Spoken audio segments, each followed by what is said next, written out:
ఓం శ్రీ గురుభ్యో నమః. ఓం శ్రీ మాత్రే నమః. రవి, బుధుడు, శుక్రుడు, కుజుడు అంటే ఈ 4 గ్రహాల యొక్క మార్పులు అనేవి ఎక్కువగా ఉన్నాయి.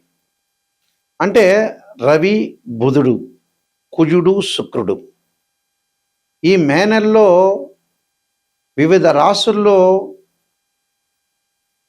మార్పులు జరుగుతున్నాయి. ఆ మార్పుల్లో ప్రధానంగా మే 1వ తారీఖు నుంచి బుధుడు మేషరాశిలోను, మే 11వ తారీఖు నుంచి కుజుడు మేషరాశిలో సంచారం చేయటం, మే 16వ తారీఖున శుక్రుడు వృషభ రాశి నుంచి మిథున రాశిలో సంచారం చేయటం, మే 15వ తారీఖున అంటే మే ప్రథమార్థంలో రవి బుధులు మేషరాశిలోను, ద్వితీయార్థంలో అంటే 15వ తారీఖు నుంచి కూడా రవి బుధులు వృషభ రాశిలో సంచారం చేస్తున్నారు. చేయటం వల్ల ఎలాంటి ఫలితాలు జరగబోతున్నాయి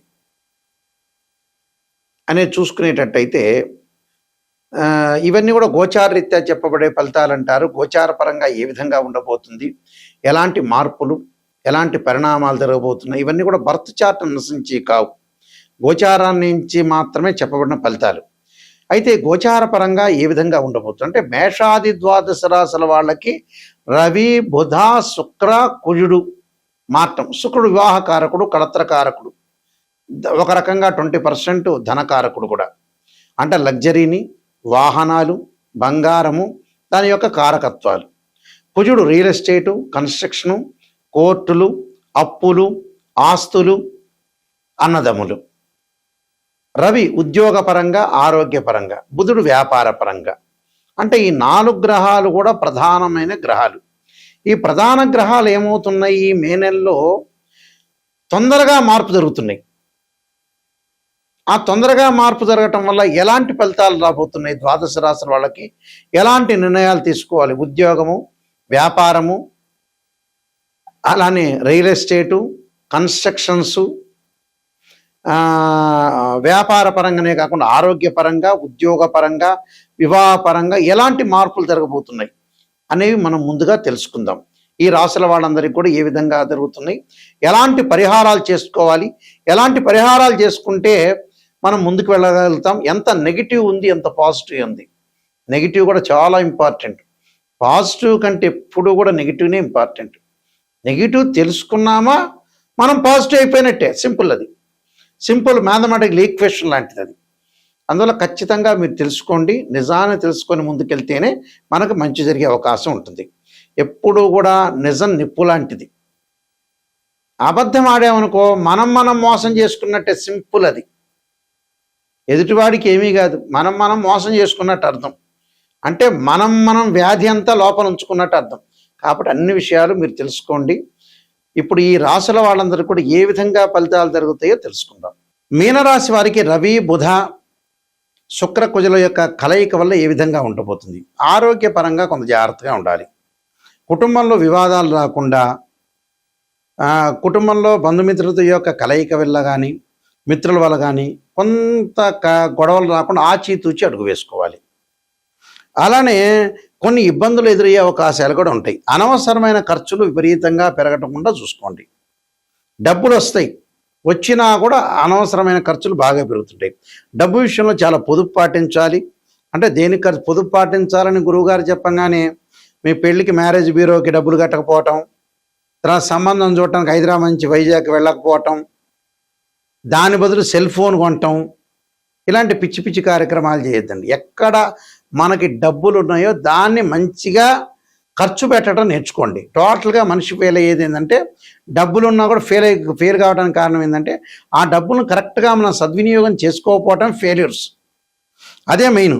ఆఫీసులో పని భారం బాగా పెరగటం ఒకటి, అలాగే వృత్తిపరమైన సవాళ్లను కూడా ఎదుర్కొంటారు. అంటే వృత్తిపరంగా ఇబ్బందులు రాకుండా చూసుకోండి. భాగస్వామ్య వ్యాపారంతో కూడా డిస్ప్యూట్ జరిగే అవకాశాలు ఎక్కువ ఉంటాయి. మానసికంగా ఒత్తిడి, కెరీర్ ఏదైతే ఎడ్యుకేషన్ పరంగా ఉండే నిర్ణయాలు తీసుకోవటంలో తొందరపడకూడదు. 10 మందిని ఆలోచన చేసి నిర్ణయాన్ని తీసుకోవాలి.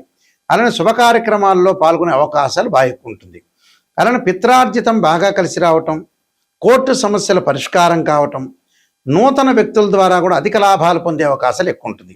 అంటే ప్రతి దానిలో కూడా కొంత విజయం సాధించడమే కాకుండా ప్రతి దానిలో కూడా అద్భుతమైన రిజల్ట్స్ వచ్చే అవకాశాలు బాగా ఎక్కువ ఉంటాయి. కాబట్టి విద్యార్థులు కొంత అధిక శ్రద్ధతోటి చదివితే మనకు మంచి అవకాశం ఉంది. గృహ ఉపకరణ వస్తువులు, బంగారు ఆభరణాలు ఇలాంటివన్నీ కూడా కొనుగోలు చేసుకునే అవకాశాలు చక్కగా ఉంటాయి. కాబట్టి ప్రతి విషయంలో కూడా కొంత జాగ్రత్తగా వ్యవహరించి ఆచితూచి ముందుకు పెడితే మనకు మంచి జరిగే అవకాశాలు ఎక్కువగా ఉంటాయి. అయితే వాహనాలు కొనుగోలు చేస్తారు వీళ్ళు. వాహనాలు కొనుగోలు చేస్తే ఆరోగ్యపరంగా మటుకు ఇబ్బందులు కలుగుతాయి. దీర్ఘకాలిక వ్యాధులు ఉన్నవాళ్ళు, వ్యాధులు ఉన్నవాళ్ళు జాగ్రత్త ఉండాలి, వ్యాధులు రాకుండా కూడా చూసుకోవాలి. ఎక్కడైతే నెగిటివ్ ఉందో దాన్ని పాజిటివ్ చేసుకొని ముందుకెళ్ళండి. ఆచితూచి అడుగు వేయండి. ఎవరితో కూడా అతిగా ఎక్కువ మాట్లాడదండి. నేను కొన్ని పరిహారాలు చెప్పబోతున్నా, ఆ పరిహారాలు మీరు పాటించండి, మీకు మంచి జరిగే అవకాశాలు ఖచ్చితంగా ఉంటాయి. వీళ్ళందరూ కూడా కొన్ని పరిహారాలు పాటించాలి. ఆ పరిహారాల్లో ప్రధానంగా పాటించే నిర్ణయాలు విషయంలో కానీ, ఈ నెలలో ఏదైతే గ్రహగమన గతులు మారిపోతున్నాయో ఆ గ్రహగమన గతుల్లో వీళ్ళందరూ కూడా అమ్మవారి యొక్క ఆరాధన చేయాలి. అంటే మహాకాళి, మహాలక్ష్మి, మహాసరస్వతి యొక్క ఆరాధన చేయాలి. అలానే ఈ రాశుల వాళ్ళందరూ కూడా యక్షాయ, కుబేరాయ, వైశ్రవణాయ, ధనధాన్యాధిపతే ధనం ధాన్యం సమృద్ధిమే దేహిమే దాపై స్వాహ అనే మంత్రాన్ని గురువారం రోజున, శుక్రవారం రోజున ప్రాతకాలంలో 21 సార్లు, ప్రాతకాలం కుదరలేదంటే మీరు ఆఫీసు నుంచి వచ్చిన తర్వాత ప్రదోషకాల సమయంలో గురువారం కానీ శుక్రవారం రోజున కానీ ఈ మంత్రాన్ని చదవటం ఇంపార్టెంటు. అంటే ఇది కుబేర మంత్రం అంటారు. ఈ కుబేర మంత్రాన్ని చదవాలి. ఆ కుబేర మంత్రంతో పాటు 21 సార్లతో పాటు దేవానాంచ ఋషీనాంచ గురుకాంచన సన్నిభం బుద్ధిమతం త్రిలోకేశం తం నమామిం బృహస్పతిం అనే మంత్రాన్ని కూడా చదువుకోవాలి. అలానే సూర్యుడి యొక్క ఆరాధన చెయ్యాలి. అంటే సూర్యుడి యొక్క ఆరాధన చేయటం అంటే ఏమిటి? ఉద్యోగపరంగా ఇబ్బందులు కలగకుండా ఉండటానికి ఆదిత్యాయుధే సహస్రకిరణాయ ధీమే తన్నో సూర్య ప్రచోదయాత్ అనే మంత్రాన్ని చదువుకోవాలి. గోధుమలు దానం చేయటం చాలా మంచిది. సూర్య భగవానుడి యొక్క ప్రదక్షిణాలు చేయాలి. ఆదివారం చక్కగా సూర్య యొక్క ప్రదక్షిణాల్ని 54 సార్లు నవగ్రహాల యొక్క ప్రదక్షిణ చేయటం. ఆదిత్యాయ, సోమాయ, మంగళాయ చ బుధాయ చ గురు శుక్ర శని భెచ్చ రాహవే కేతువే అనే మంత్రం చక్కగా చదువుకోవాలి. అలానే ఆస్తులు, కోర్టు సమస్యలు ఉన్న వ్యక్తులు ఎవరైతే ఉంటారో వీళ్ళు తప్పగా పాటించాల్సింది ఏమిటి అని అంటే కందులు దానము, ఎర్రని వస్త్రం దానంతో పాటు చక్కగా కుజుడి యొక్క ఆరాధన చేయాలి. ఎలా ఆరాధన చేయాలి? దానిమ్మ రసం ఏదైతే ఉంటుందో ఎర్రగా ఉండే రసాన్ని తీసుకుని కుజుడి మీద అభిషేకం చేయాలి. ధరణీ గర్భ సంభూతం విద్యుత్కాంతి సమప్రభం కుమార శక్తిస్తంచ మంగళం ప్రణమామ్యం అనే మంత్రాన్ని చదువుకుంటూ, లేకపోతే తత్పురుషాయ మహాసేనాయ ధీమే తన్నో షణ్ముఖ ప్రచోదయాత్ అని చదువుకుంటూ వెయ్యాలి. విద్యార్థులు తప్పకుండా దక్షిణామూర్తి స్తోత్రాన్ని, సరస్వతీదేవి యొక్క ఆరాధన చేయటం చాలా మంచిది. అలానే విష్ణు సహస్రనామ పారాయణం చేయటం ఒకటి, ఓం నమో నారాయణాయనం అనే అష్టాక్షరి మంత్రం చదువుకోవటం మంచిది. ఆరోగ్యపరంగా ఇబ్బందులు కలుగుతున్న వ్యక్తులు శరీరే జర్జరీభూతే వ్యాధిగ్రస్తే కలేబెరే ఔషధం జాహ్నవీతోయం వైద్యో నారాయణ హరి అనే మంత్రాన్ని చక్కగా చదువుకోవాలి. ఎల్నాడు శని యొక్క దోషం ఉన్న వాళ్ళు తప్పకుండా నల్లని ద్రాక్షారసంతో శనికి అభిషేకం చేయాలి. నీలాంజన సమాభాసం రవిపుత్రేమాకృత్యం ఛాయామార్తాండ సంభూతం తం నమామి శనైశ్చరం. పనులలో ఆటంకాలు కలుగుతున్న వాళ్ళు గణపతి యొక్క ప్రార్థన చేయండి.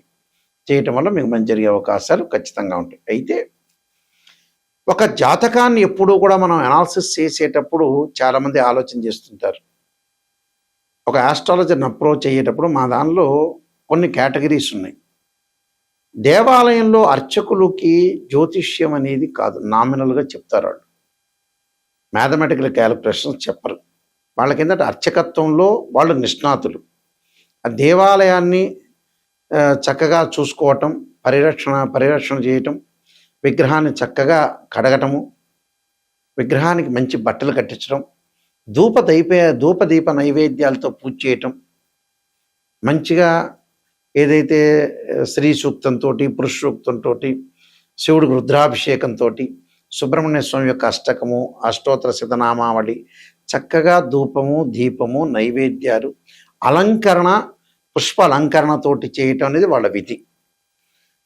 ఒకవేళ నామినల్గా గురువు గారండి మా అబ్బాయి జాతకం ఎలా ఉందంటే సింపుల్గా ఈ రాశి అవుతుంది, ఈ నక్షత్రం అవుతుంది, ఈ గణం అవుతుంది, ఈ ఈ యోని అవుతుంది, ఈ పాదం అవుతుంది అని మాత్రం సింపుల్గా చెప్తారు. అంటే గణాన్ని చెబుతారు, పాదాన్ని చెబుతారు, అలానే చిన్న చిన్నవన్నీ కూడా చెప్తుంటారు. అంటే రాయి పాదం అవుతుందని, మనిషి గణం అవుతుందని, ఎరుకయ్యారా, ఏనుగయ్యారా, జంతు సంబంధించిన చెబుతారు. అంతవరకు మాత్రం చెబుతారు వాళ్ళు. పురోహితులు వచ్చేటప్పటికల్లా ఇంటిలో సత్యనారాయణ స్వామి వ్రతాలు, వివాహ ఉపనయనాలు, అలానే హోమాలు ఇలాంటివి చేస్తుంటారు. మూడో కేటగిరీ వచ్చి సిద్ధాంతులు అంటారు. అంటే మూడో కేటగిరీ అని అంటే మనం లెక్క వేసుకునేటప్పుడు సహజంగా అది రెండో కేటగిరీకి సంబంధించి సిద్ధాంతులు ఉంటారు. ఇంకో కేటగిరీలో సిద్ధాంతులు వచ్చేటప్పుడు ఆస్ట్రాలజీ పరంగా మ్యాథమెటికల్ క్యాలిక్యులేషన్ వేసి అందులో హయ్యర్ ఆస్ట్రాలజీ ఎడ్యుకేటెడ్గా చదువుకున్న వ్యక్తులు ఏంటంటే మాలాంటి వ్యక్తులు మ్యాథమెటికల్ అనాలిసిస్ చేస్తాం. మేము సూర్యోదయ కాలమానానికి లెక్క వేయడానికి ట్రిగనామెట్రీ లాగరిథమ్స్ని మనం యూజ్ చేస్తాం. గడియలు, విగిడియలు, తిథి ఎలా వస్తుంది, నక్షత్రం ఎలా వస్తుంది, యోగం ఎలా వస్తుంది, కరణం ఎలా వస్తుంది. అలానే గురువు మకర రాశిలో 5 డిగ్రీల్లో నీచైతే 5 డిగ్రీల దాంట్లో పరమనీచని, ఎక్కడ ఉచ్చ స్థానాలు, ఎక్కడ నీచ స్థానాలు, బుధుడి కన్యారాశి స్వక్షేత్రము, ఉచ్చస్థానం, అలాగే నీచస్థానం మీనరాశి అని, గురువుకి మకర రాశి నీచరాశి అని, ఉచ్చస్థానం కర్కాటకం అని, స్వక్షేత్రాలు ధనస్సు మీనాలని ఇలా మేము అనాలిసిస్ చేస్తాం, డిగ్రీలో క్యాలిక్యులేషన్ చేస్తాం. అలానే ద్వాదశ భావాల్లో భావాధిపతులు వేరు, రాస్యాధిపతులు వేరు, ఆ గడిలో ఉన్న గ్రహం వేరు. భావాధిపతి అంటే ఏమిటంటే సహజంగా అన్ని మీకు మీ పరిభాషలో చెప్పాలంటే భావాధిపతి అంటే ఇంటి ఓనర్, రాస్యాధిపతి అని అంటే బిల్డర్. అలానే ఆ గడిలో ఉన్న గ్రహం అంటే రెంట్కున్న వాళ్ళు అని అర్థం. అంటే తనుభావానికి రవి, ధనభావానికి గురువు, తృతీయ భావానికి సోదరభావానికి కుజుడు, అలానే మాతృభావానికి చంద్రుడు, పంచమ భావానికి గురువు, సోదర భావానికి కుజుడు, సప్తమ భావానికి శుక్రుడు, అష్టమ భావానికి శని, ఇలా భావాధిపతులను అనాలిసిస్ చేయాలి, రాస్యాధిపతులను అనాలిసిస్ చేయాలి. ఒక రాశిచక్రంలో మనకు తేలలేదనుకోండి, మనం డాక్టర్ దగ్గరికి వెళ్తాం, ఎక్స్రే తీస్తాడు, కుదరట్లేదు, ఎక్స్రే కరెక్ట్గా రావట్లేదని స్కానింగ్ తీయని అంటాడు.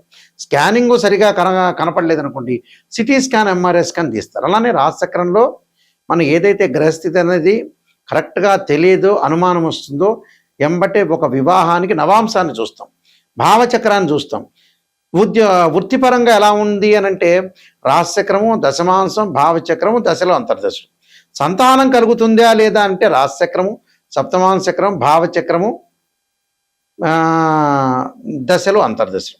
ఇలా మ్యాథమెటికల్గా డివిజనబుల్ చార్ట్స్ ఉంటాయి 16. ఈ 16 డివిజనబుల్ చార్ట్స్ చెప్తేనే కరెక్ట్. ఇప్పుడు ఇంకొక విషయాన్ని ఏంటంటే ఒక ఆస్ట్రాలజర్ మీద అప్రోచ్ అయ్యేటప్పుడు గురువుగారు నిజం చెప్పండి, మాకు నెగిటివ్ అయినా పర్వాలేదు అంటే అసత్య దూరంలో ఎప్పుడూ కూడా ఉండకూడదు.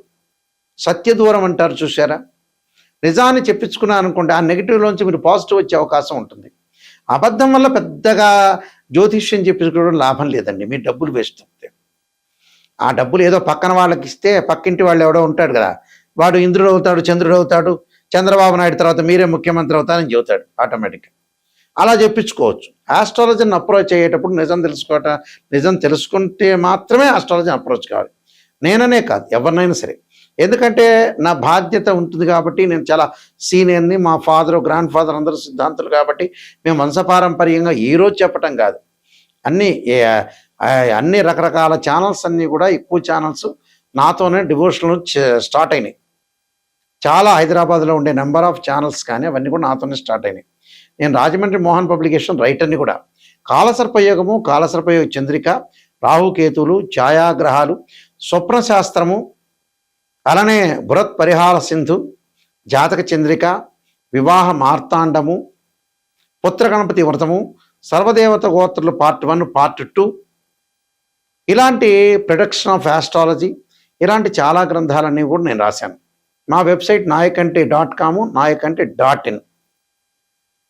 నెగిటివ్ ఏదైతే నిజంగా తెలుసుకొని జాతకపరంగా తెలుసుకునే గురువుగారి ద్వారా, నాయకంటి మల్లికార్జున శర్మ గారి ద్వారా నేను బాగుపడతాననే వ్యక్తులు మాత్రమే నాకు ఫోన్ చేయండి.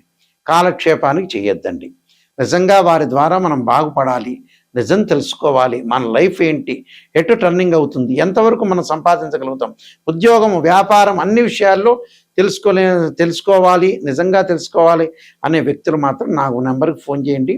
ఆ నెంబర్ డైరెక్ట్గా నా దగ్గరికే వస్తుంది. ఆ స్క్రీన్ మీద అవుతున్న స్క్రోల్ అవుతున్న నెంబర్ ఉంటుంది, ఆ నెంబర్కి నాకు ఫోన్ చేయండి.